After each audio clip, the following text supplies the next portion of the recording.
આજે આપણે બટેટાનું શાક બનાવીશું. તો બટેટા છે તેને મેં સમારીને તૈયાર રાખ્યા છે. હવે આપણે વઘારી લઈશું. હવે આપણે વઘારવા માટે તેલ ગરમ કરવા મૂકીશું.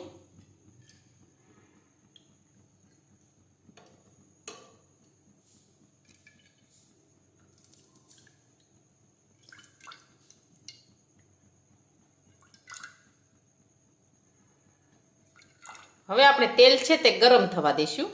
હવે આપણું તેલ છે તે ગરમ થઈ ગયું છે. હવે આપણે તેમાં રાઈ અને જીરું નાખી દઈશું. હિંગ નાખીશું. સમારેલા બટેટા નાખીશું.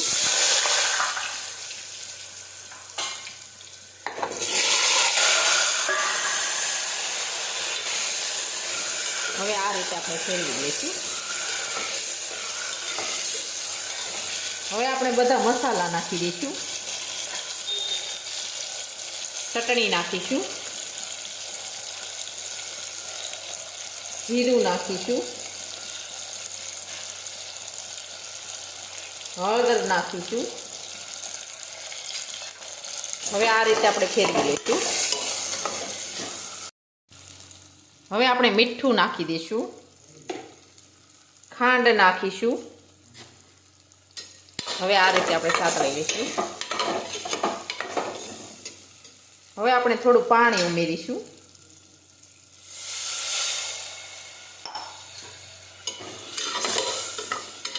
હવે આપણે કુકરનું ઢાંકણ છે તે બંધ કરી દઈશું. હવે આપણે સડવા દઈશું. હવે આપણું શાક છે તે સડી ગયું છે. હવે આપણે ગેસ છે તે બંધ કરી દઈશું. હવે આપણું શાક છે તે સડી ગયું છે એકદમ સરસ. હવે આપણું શાક છે તે એકદમ સરસ બનીને તૈયાર થઈ ગયું છે. અને અમારો આ વિડીયો ગમે તો મારી JK કુકિંગ્સ એન્ડ હેન્ડવર્ક ચેનલને લાઇક કરો, શેર કરો અને સબસ્ક્રાઈબ કરો.